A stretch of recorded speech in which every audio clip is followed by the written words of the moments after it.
महीना शुरू होते ही बजट भी पेश हो चुका है और साथ ही हुए हैं नियमों में कई बड़े बदलाव। जी हां, 1 फरवरी से टोल टैक्स कलेक्शन के तरीके में बड़ा बदलाव हो चुका है। अगर आपने अब तक अपने फास्टैग की केवाईसी नहीं करवाई है तो आपकी गाड़ी को ब्लैक लिस्टेड कर दिया जाएगा और हो सकता है कि जब आप टोल पे पहुंचे तो टोल को आपकी गाड़ी क्रॉस भी ना कर पाए, आपकी गाड़ी को वहीं रोक दिया जाए। पहले आप थोड़े ज्यादा पैसे देकर वहां से निकल जाया करते थे, लेकिन अब ऐसा बिल्कुल नहीं होगा।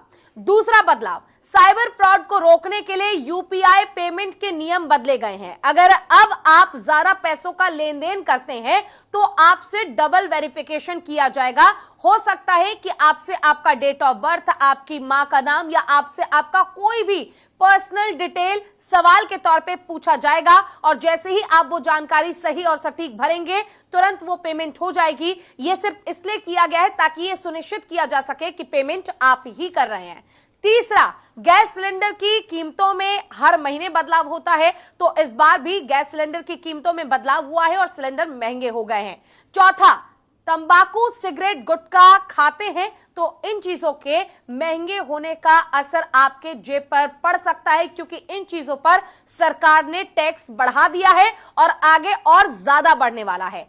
पांचवा, अब नेट बैंकिंग में अब तक आप लोगों को पैसे भेजते थे तो पहले आपको उनका अकाउंट बेनिफिशियरी के रूप में जोड़ना पड़ता था, जब जाकर आप उन्हें पैसे भेज पाते थे, पर अब ऐसे करने की जरूरत नहीं होगी। अगर आप 5 लाख रुपए तक की पेमेंट करते हैं अपने अकाउंट से तो आप आराम से वो कर सकते हैं, बेनिफिशियरी के तौर पर उन्हें आपको जोड़ने की जरूरत नहीं है। लेकिन 5 लाख से ज्यादा करेंगे तो फिर आपको जोड़ना पड़ेगा।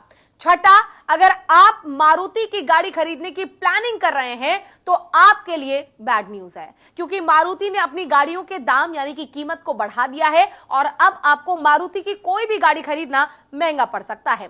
ये कुछ बदलाव हो चुके हैं। अब जल्दी से वीडियो को शेयर करके लोगों तक ये इंफॉर्मेशन पहुंचाइए और मुझे फॉलो कर लीजिए।